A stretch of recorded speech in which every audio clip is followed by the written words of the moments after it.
সিঁদুর রাঙালে হয় না তো কেউ স্ত্রী।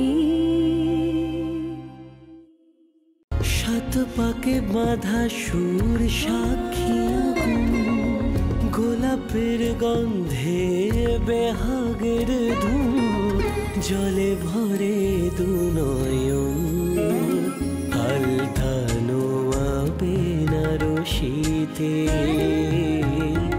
সাজালে হয় কি স্ত্রী। সিঁথিতে সিঁদুর রাঙালে হয় না তো কেউ স্ত্রী। সিঁথিতে সিঁদুর রাঙালে হয় না তো কেউ স্ত্রী। হ্যাঁ, আর এটা নিয়ে এটা নিন, আর বাকি 20,000 টাকা, তাই তো? ওটা তো পেমেন্ট হয়ে গেছে। পেমেন্ট হয়ে গেছে? কে দিয়েছে? অঞ্জন বাবু বলে কেউ আছেন, উনিই পেমেন্ট করেছেন। আমাদের ছেলে অঞ্জন দিয়ে গেছে টাকাটা? হ্যাঁ, আমাদের ছেলে অঞ্জন। হ্যাঁ, আমাদের ছেলে অঞ্জন, জানেন ওরা একটা চাকরি পেয়েছে। হ্যাঁ, খুব বড় একটা চাকরি পেয়েছে। না চাকরি না, মানে ওই ওই ইন্স্যুরেন্স পলিসি করানো আর। হ্যাঁ হ্যাঁ হ্যাঁ, ও দিতেই পারে, উপার্জন করছে তো। 20-25 হাজার টাকা ওর কাছে কোনো ব্যাপারই না।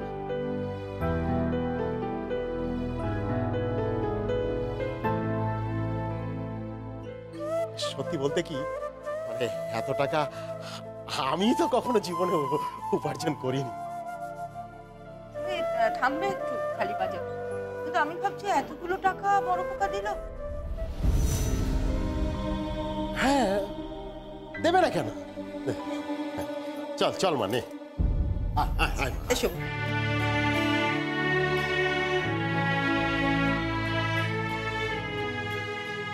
বললেন না কেন আপনি দিয়েছেন? বললে ওদের আত্মসম্মানে লাগতো, ওদের আত্মমর্যাদা বোধ খুব বেশি, বুঝতে পারলে? যাকে মেয়েটিকে কেমন দেখলে? অসাধারণ বড় স্যার, একেই বলে লক্ষ্মীমন্ত বউ। কথাই বলে না, রূপে লক্ষ্মী গুণে সরস্বতী।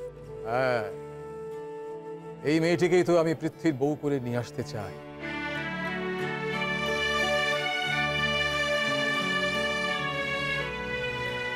হ্যালো, আমি ইন্দ্রজিৎ দেব বলছি। হ্যাঁ হ্যাঁ বলুন। ও হ্যাঁ, শোনো, তোমার বাবা মা দোকানে গয়না কিনতে এসেছিলেন, তো 20,000 টাকা কম পড়েছিল। ওই টাকাটা আমি তোমার নাম করে দিয়ে দিয়েছি। তুমি বলবে টাকাটা তুমি দিয়েছো। হ্যাঁ ঠিক আছে, থ্যাংক ইউ, রাখছি।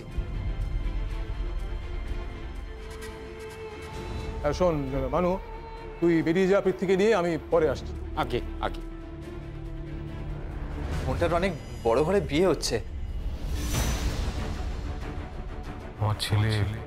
আপনার ছেলে কি? হাঁটতে পারে না, চলতে পারে না। ক্ষমা করিস বোন,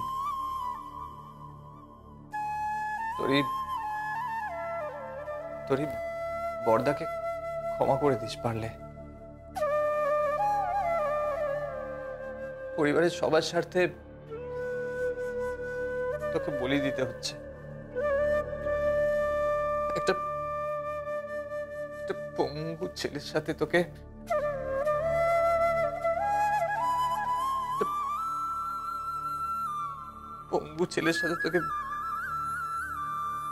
বিয়ে দিচ্ছি আমি। সরি রে।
মন যাকে চায় তাকে পায় না,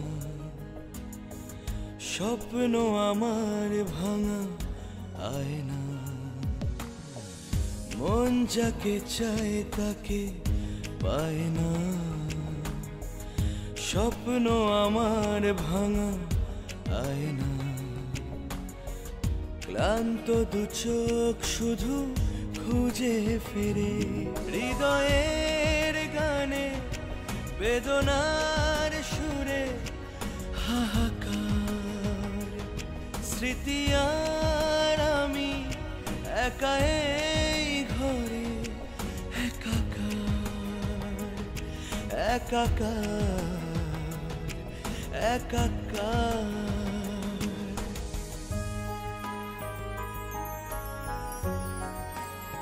কাউকে ভালো টালো লাগে?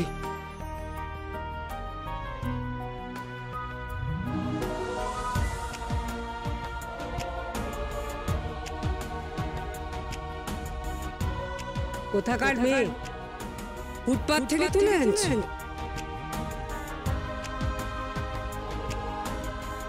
শোন বাবা, আমি এক দেবীর সন্ধান পেয়েছি। আমি তাকে এই বাড়িতে নিয়ে আসবো। সে হবে তোর স্ত্রী।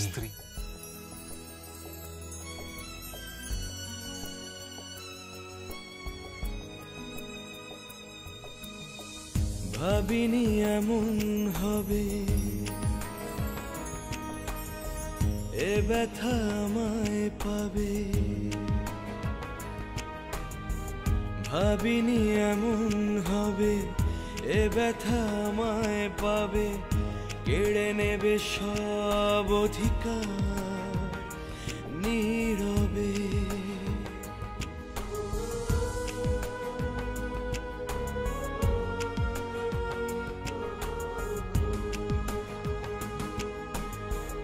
ভাবিনি এমন হবে, এ ব্যথা আমায় পাবে।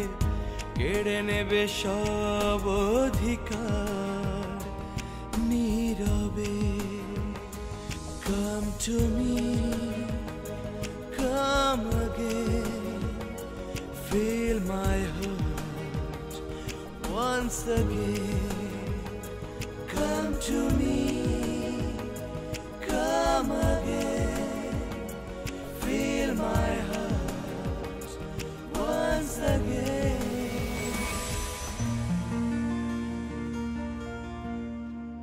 বড় বাবা, আমরা বাড়ি এসে গেছি, চলো। চলো। বড় খোকা। হ্যাঁ মা। ও,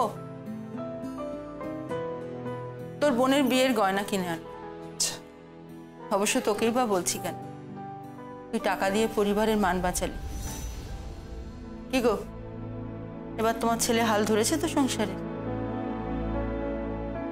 হাল ধরেছে মানে? ও যে কি করেছে, আজকে বাপ হিসেবে আমার যে কি আনন্দ হচ্ছে সেটা সেটা তোমরা বুঝবে না গো। আর আমিও তোমাদের বলে বোঝাতে পারবো না। এই শুধুমাত্র এই একটা সম্পর্ক, পিতা পুত্র, এই একটা সম্পর্ক যেখানে একটা পুরুষ আরেকটা পুরুষের উন্নতিতে খুশি হয়, আনন্দ পায়, দুহাত তুলে আশীর্বাদ করে প্রাণ ভরে, বলে এগিয়ে যাও, এগিয়ে যাও, আরো এগিয়ে যাও, আমাকে ছাপিয়ে যাও তুমি। আরে বাবা, আমার বুকে আয়, আমার বুকে আয়। আজকে তুই আমার মান রেখেছিস। হ্যাঁ, আজকে তুই আমার মান রেখেছিস বাবা। তুই যে কত বড় কর্তব্য নিজের কাঁধে তুলে নিয়েছিস।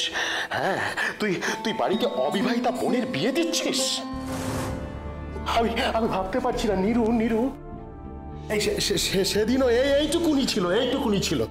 আজকে নীরু যে কত বড় হয়ে গেছে, আহ্লাদে গর্বে আমার অহংকার বুক ভরে উঠেছে। আমি এবার চুপ করো নীরু, দাদাকে গয়নাগুলো দেখা।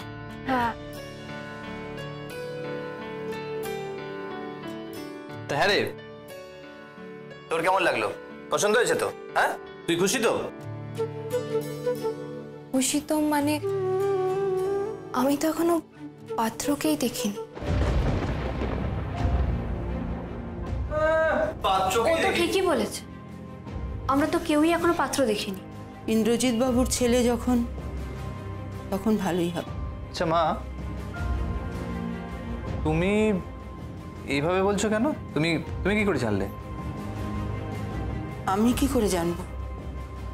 ইন্দ্রজিৎ বাবুর সুন্দর চেহারা, তাই ভাবলাম ওনার ছেলের চেহারাও সুন্দর হবে। না না না, তবু তবু আমাদের তো একবার দেখে নেওয়া দরকার, তাই না বলো? আমাদের আচ্ছা শোন না বাবা, বলছি ছেলেকে একবার আমাদের বাড়িতে আসতে বল না। হ্যাঁ, আমার ছেলে হাঁটতে পারে না, চলতে পারে না, সোজা হয়ে দাঁড়াতে পারে না।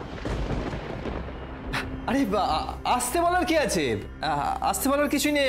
আমি দেখেছি, খুব সুন্দর দেখতে। আমি একটা কাজ করছি, আমরা ছবি ছবি আনছি, ছবি দেখে পছন্দ অপছন্দ হয়ে যাবে। হ্যাঁ কিরে, এই আমার না একটা জরুরি কাজ আছে, আমি যাই। দাদা শোন, দাদা হুট করে চলে গেল কেন? মনে হলো যেন মুখ লুকিয়ে পালিয়ে গেল। বাবা বাবা, আপনার ছেলেকে বলুন পাত্রের একটা ছবি আনতে। হ্যাঁ, আমরা পাত্রের ছবি না দেখে আমাদের মেয়ের বিয়ে দেব না। দেখুন, নিরুরও তো একটা পছন্দ অপছন্দ আছে, আমরা তো জানিও না পাত্রকে কেমন দেখতে। আমার ননদ এত সুন্দরী। দাঁড়াও বৌমা, শোনো না, আমি বলি কি, তুমি নিজে একবার ফোন করো, বড় কাকার মনে থাকবে কি থাকবে না, তুমি ফোন করে একটা ছবি আনিয়ে নাও। ও আচ্ছা, ঠিক আছে ঠিক আছে, আমি ওনাদের বাড়িতে ফোন করে আমি জানিয়ে দিচ্ছি ছেলের একটা ছবি যেন আমাদের কাছে পাঠিয়ে দেয়। আমি জানিয়ে দিচ্ছি, ঠিক আছে, আমি জানিয়ে দিচ্ছি।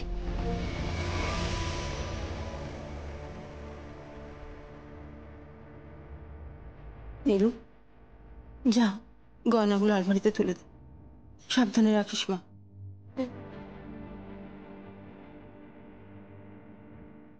মা, আমার না কেমন যেন রহস্য লাগছে। কি রহস্য লাগছে? মা, হুট করে নীরুর বিয়ে ঠিক হয়ে গেল। একজন দেবতার মতন মানুষ বাড়িতে এলেন আর আমাদের মেয়েকে নিয়ে যাচ্ছেন। আপনার বড় ছেলে এত টাকার পলিসি পেয়ে গেল, এত কিছু হয়ে গেল, কিন্তু কিন্তু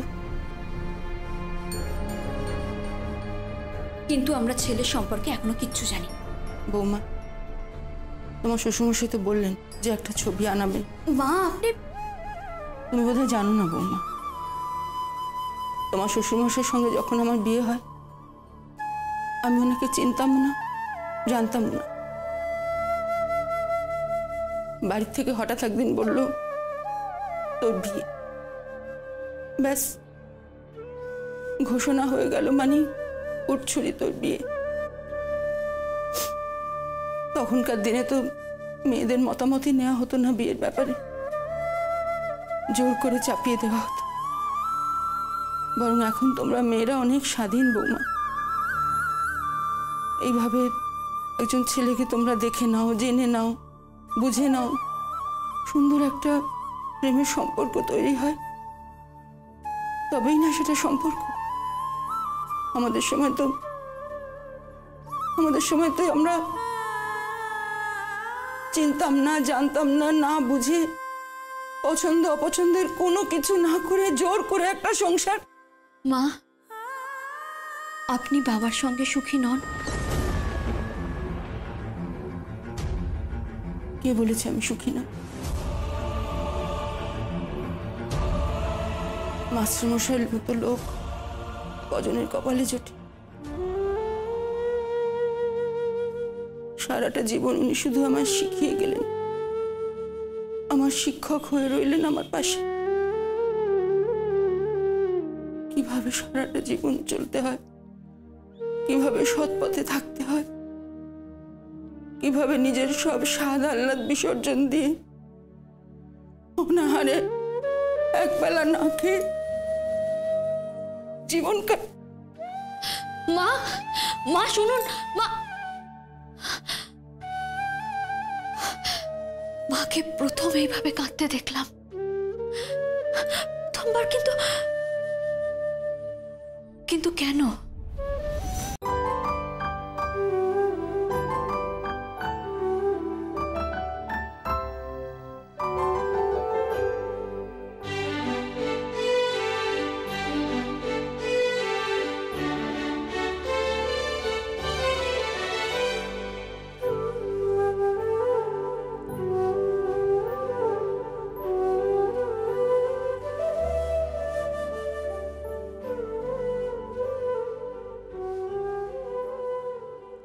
কি হলো, উঠলি কেন? শো।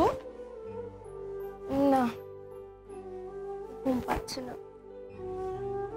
কি হয়েছে রে? দুদিন পর তো আমাকে বাড়ির থেকে বিদায় করেই দিচ্ছ।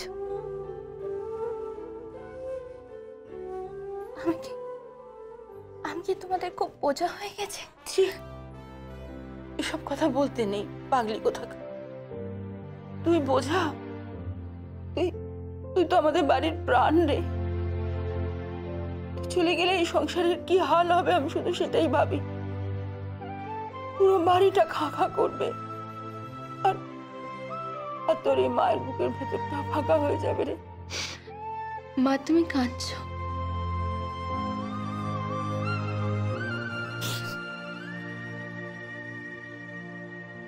মায়ের মন তুই কি করে বুঝবি? একদিন এই বাড়ি, এই ঘর, এই বস্তি সব ছেড়ে তুই অন্য বাড়ি চলে যাবি। মা দেখো, আমি অন্য বাড়ি যেতে চাইছি না। তোমরাই তো আমাকে জোর করে পাঠাচ্ছ। আমি কিচ্ছু বুঝতে পারছি না। যে ভদ্রলোক এসেছিলেন তিনি কেন এলেন, আর তার ছেলের সঙ্গে সম্বন্ধটাই বা কেন হলো, আর দাদাই বা হ্যাঁ কেন বললো? কি করবো নীরু, দাদা যে সংসারের হাল ধরেছে তার মুখের উপর আমি না বলতে পারছি না।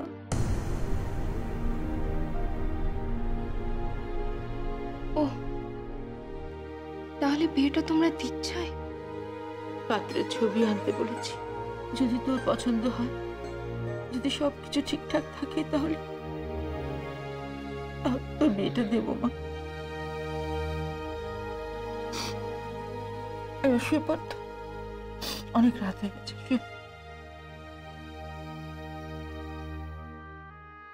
মা জানো কি রে? একজন কি?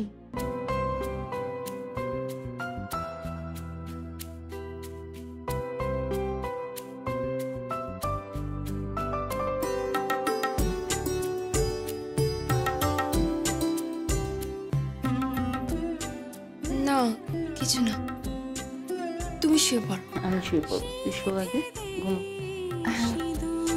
রাঙালি হয় না তো কেউ স্ত্রী। চোখ বন্ধ কর, অনেক রাত হয়ে গেছে কিন্তু। সাজালে হয় কে স্ত্রী। সিঁথিতে সিঁদুর রাঙালে হয় না তো কেউ স্ত্রী।